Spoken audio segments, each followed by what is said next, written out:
Alright, so hello everyone, welcome back to math. Today we are continuing our discussion of the bigebra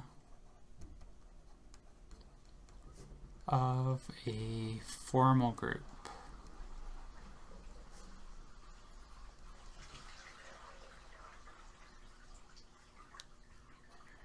And we kind of reached a natural break in our discussion because today we are going to be talking in a bit of a different area from last time. Here we're going to assume throughout that K is a rational algebra.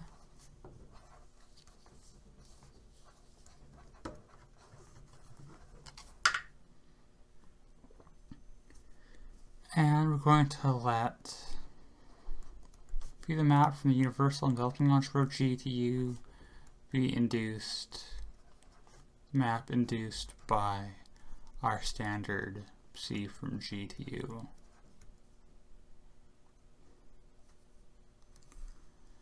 And that brings us to our second theorem of this section,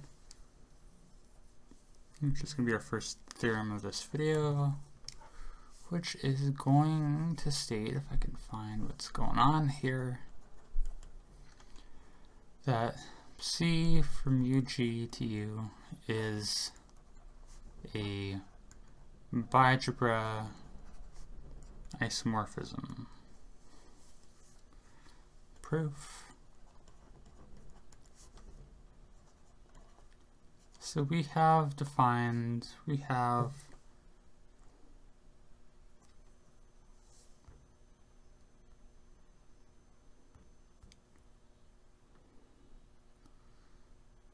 I think we might have already did this, but I'll recover this theorem just in case, because I don't remember what we did last time, honestly, anyways.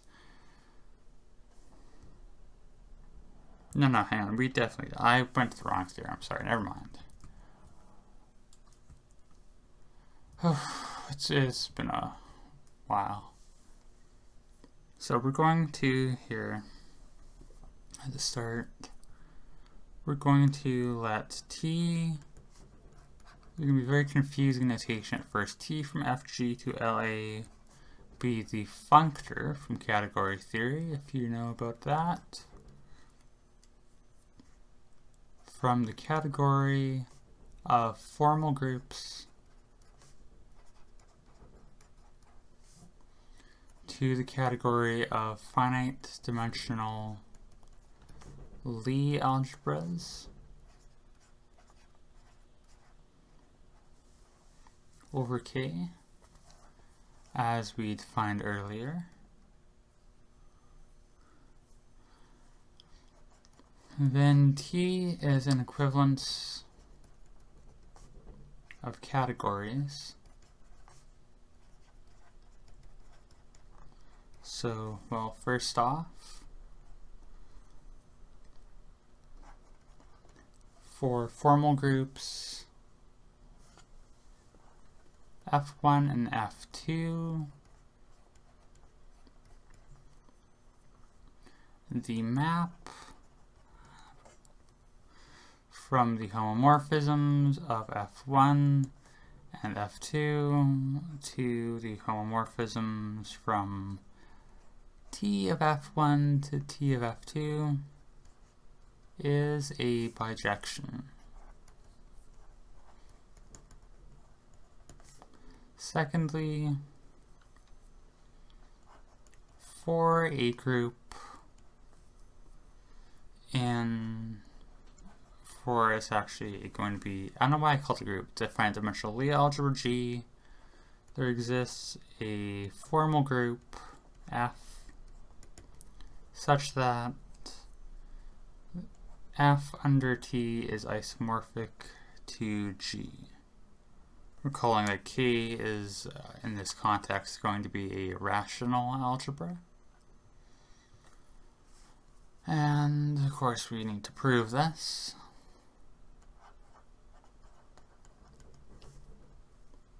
So for part one, we're going to let Fi be the formal group law in ni variables over k. Let hi be the formal power series ring k span k over our x to the ni variables from x1 to xn sub I. We're going to let ui be the bigebra of the point distribution on h of I. We're going to let gi be the Lie algebra associated to our Fi. We're going to let u underscore I be the universal algebra of G sub I. And we're going to write, we're going to have mu I from the completion of the tensor of two elements of our formal power series ring to another element of the formal power series ring. Theta I be likewise for the bigebra of our point distribution on hi, and theta underscore I be the same over our universal enveloping algebra of gi, and these are all going to be multiplication in their respective contexts. We're also going to have sigma I be the diagonal map on our formal power series ring hi. Likewise, delta I from the bigebra of point distributions on hi, and its underscore on the universal, and these are all our diagonal maps. And finally, we have seen an isomorphism from the universal enveloping algebra of I to ui, the bigebra of the point distribution, and it's going to be that isomorphism.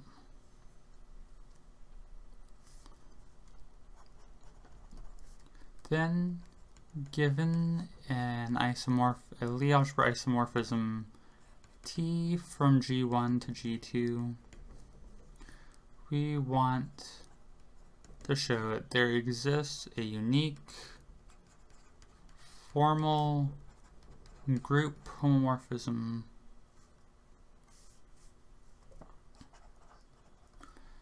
TAF from F1 to some F2, such that the image of TAF under our morphism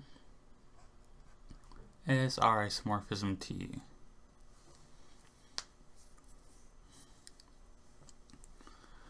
And we will show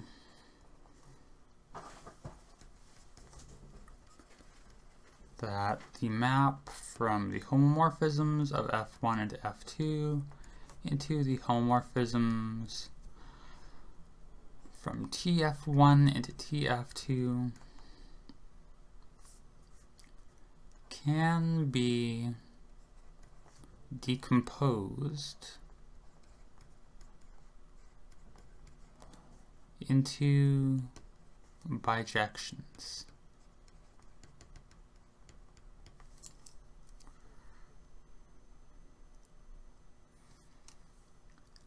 So first off, we're going to write it as, we're going to let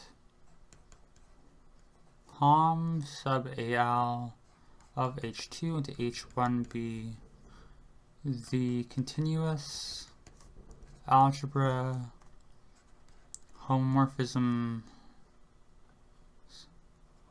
mapping M2 into M1. I'm thinking of this as their respective maximal ideals, which is of course going to be called admissible.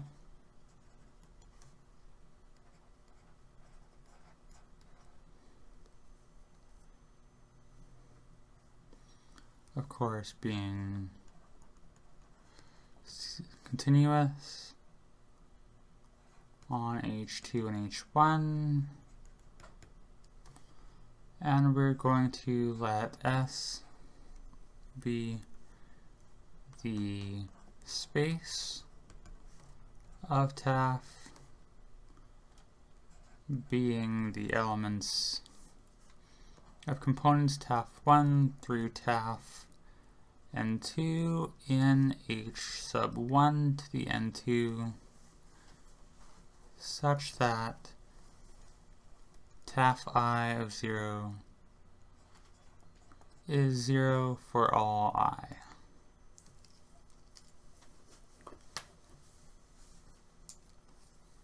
Now we're going to, on a new page,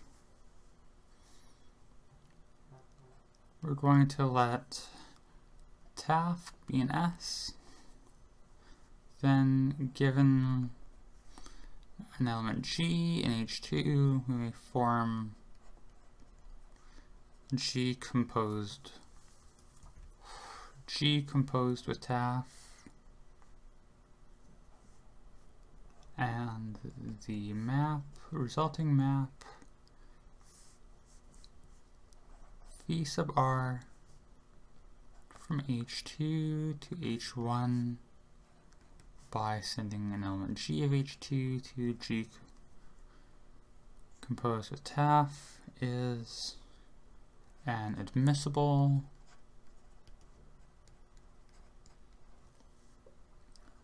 algebra homomorphism.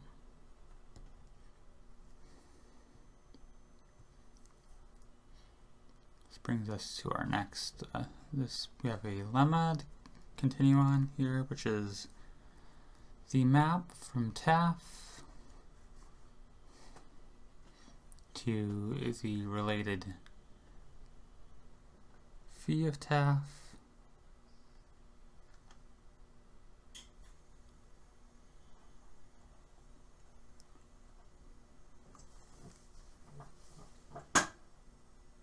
I think, yeah, this is obviously supposed to be a TAF, not an R. I don't know why I wrote R.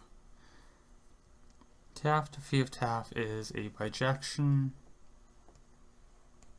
of S onto the hom AL from H2 to H1. The proof: this is injected for free as phi TAF of xi is going to just be TAF I by definition. For surjectivity,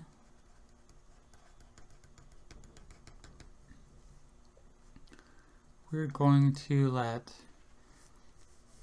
phi from H2 to H1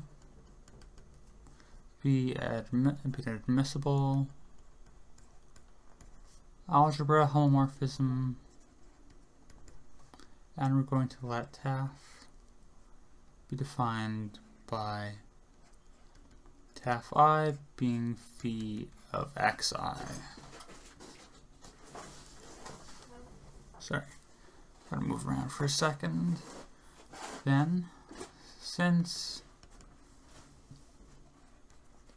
phi and phi taf are algebra homomorphisms,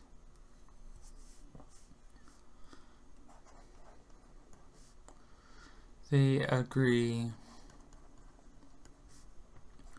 on k over x1 through xn2, which is dense in H2.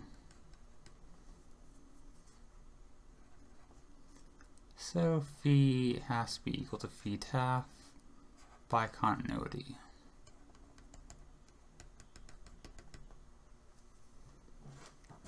So I guess this is all broken up into steps in a way that is marked as confusingly as possible. So I'm going to go back just to give ourselves a bit cleaner of a setup. We're going to go, this is step 1. This is going to be step 2. Here we're going to write it as hom BA from H2 to H1 be the admissible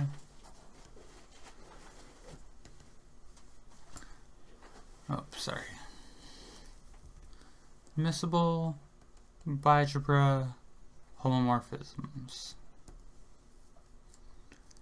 And that gives us a lemma immediately,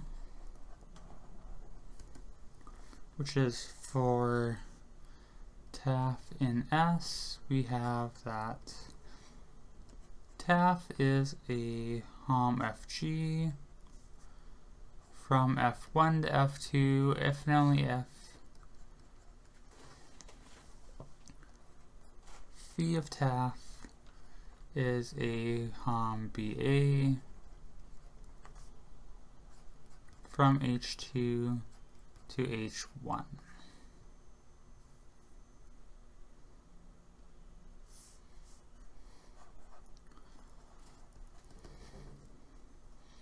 First off, we have that phi taf is in hom BA H2 H1 by previous lemma. If we have a diagram we need to commute, which goes from H2,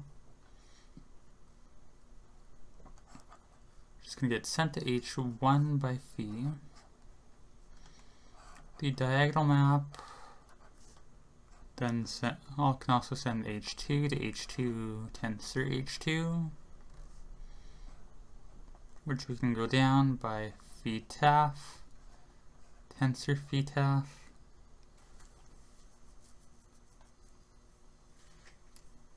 to some element H1, tensor H1. Nope, that is supposed to be a capital. They just messed up. And this is the other diagonal map.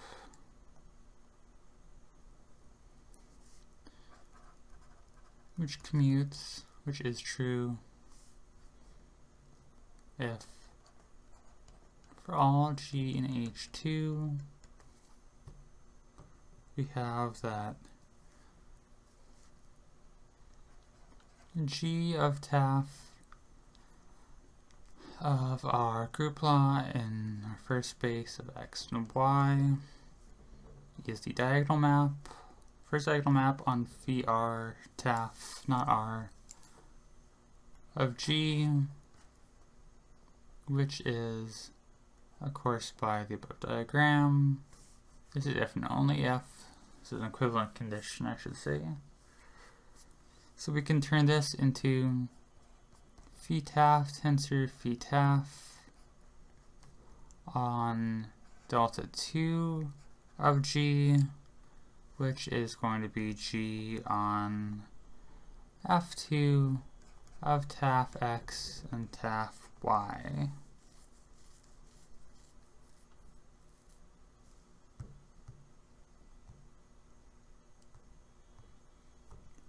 which we know holds if and only if taf of f1 x y is f2 of taf x and taf y. That is, if taf is a formal group homomorphism. So I guess this can just be rewritten as if and only if.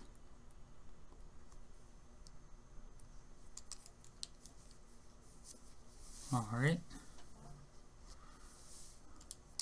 So, step 3.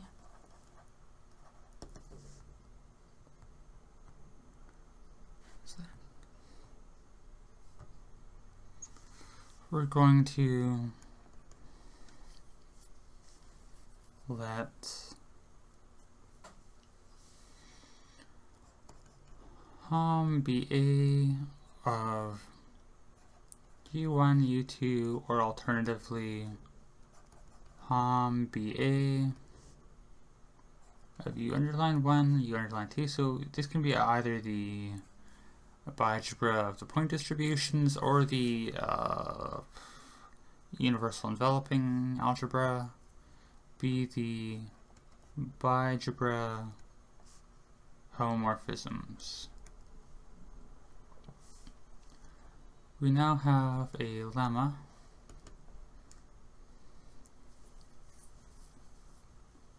where dualization gives an isomorphism between hom be A of H2, H1 being isomorphic to hom be A of U1 and U2.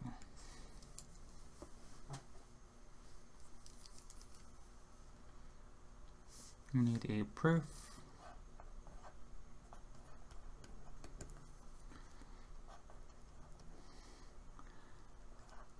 For phi from H2 to H1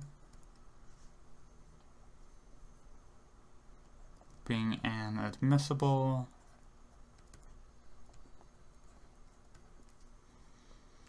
bigebra homomorphism, and U being in U1, we get that U of phi is U2.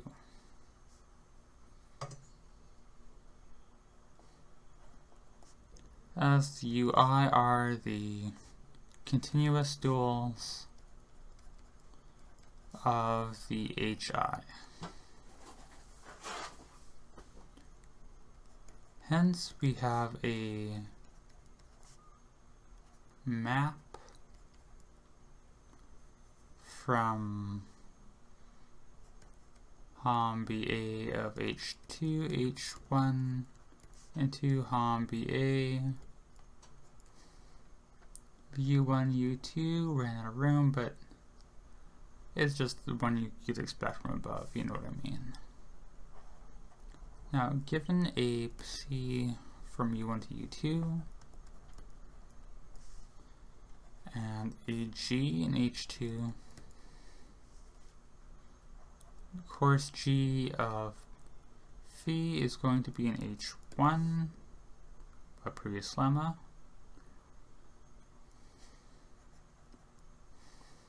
And as psi is a bigebra homomorphism, then the map from G to G on psi is a bigebra homomorphism. Additionally, since C of epsilon 1 is epsilon 2, some G in M2. G being M2 gives that G of C is going to be in M1, of course. So the map from G to G on C is admissible.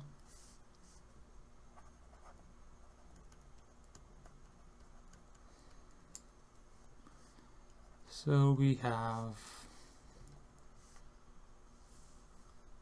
a map going the opposite direction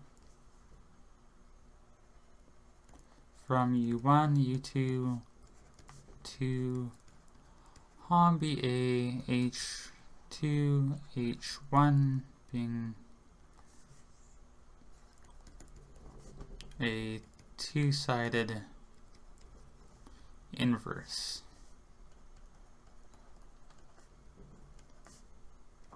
Of the previous map.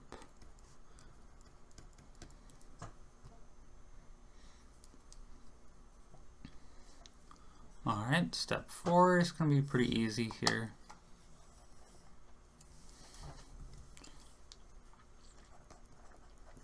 It consists just of an automatic lemma, which is that the maps CI define an isomorphism from HOM BA of U1 on U2 to HOM BA of U underline 1 onto U underline 2.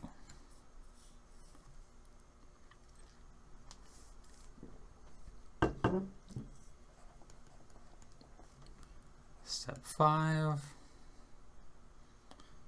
which is another automatic lemma we do need to do a bit of setup for though, which is by the definition of universal algebra and a diagonal map.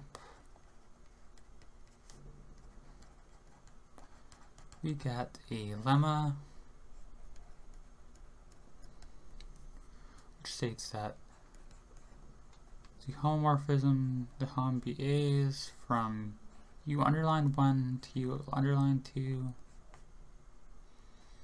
are the homomorphisms linear over Lie algebras from G1 to G2.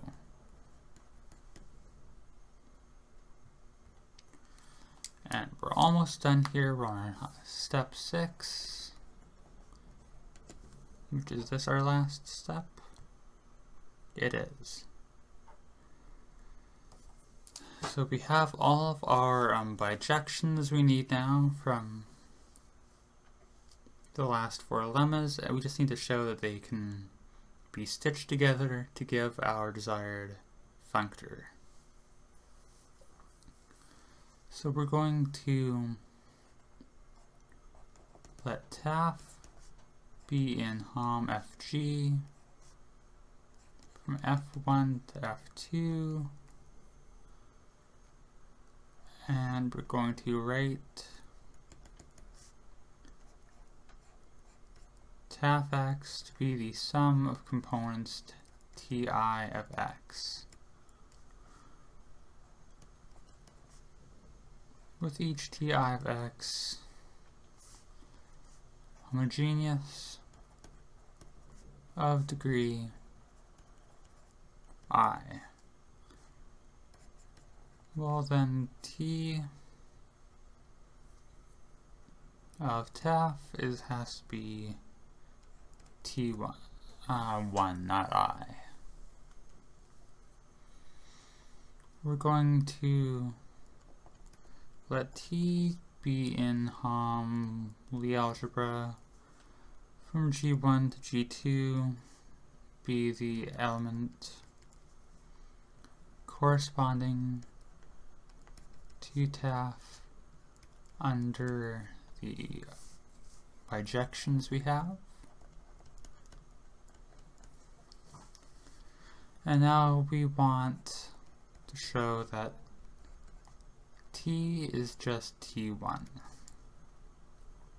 To start out, we're going to let U be in G1. And we can show Tu is equal to T1U by applying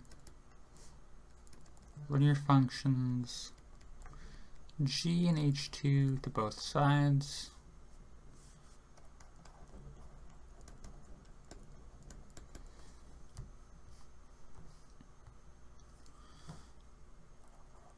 So G of T of U is T of U on G, which is U of phi taf of G, which is G of G on taf, which is U over the sum of our GTIs, which is U of course, just G of T1.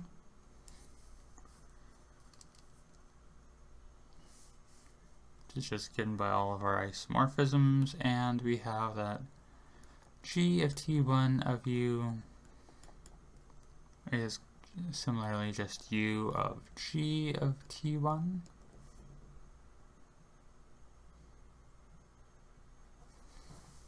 In fact, let's just write this as another line here, so we can rewrite this as G of T1 of U. Probably easier to see in the other direction, but because that last step is identification of GI with a subset of the UI with our CI.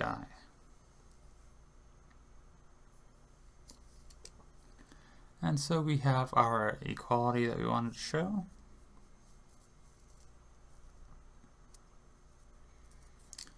And note now that this all is done, we associate 2G being a Lie algebra, the Campbell-Hausdorff formal group,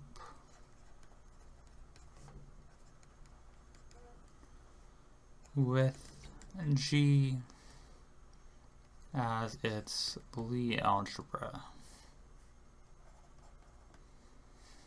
which we've already seen roughly how this would work out in a previous setting.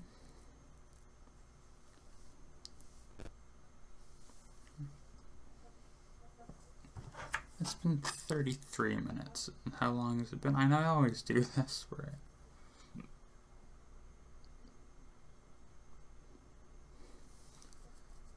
so 3 pages. The next section is probably going to be its own video.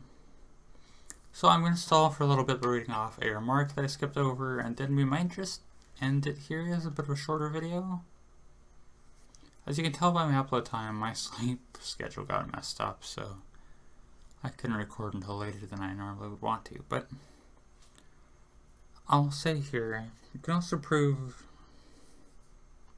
part of this theorem directly by showing that the dual of our bigebra UG is like the universal algebra of G is actually isomorphic as a K-algebra to the formal power series ring over K over our n variables x. I'll write this out actually.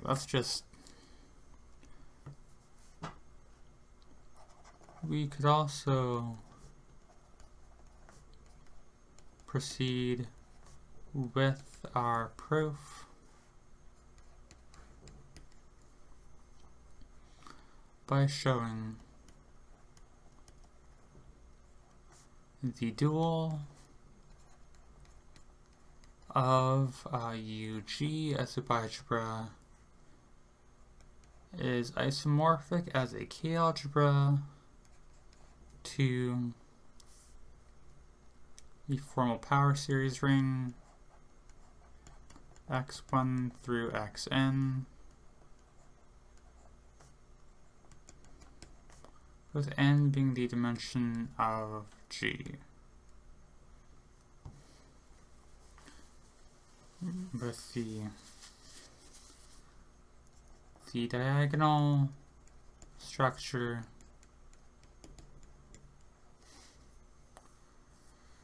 given by an f from x to y, which is our desired formal group law. So yeah, I will end it here. Maybe a little on the short side, but that's how it goes sometimes. You know how it is. We've all been there recording math videos, you know?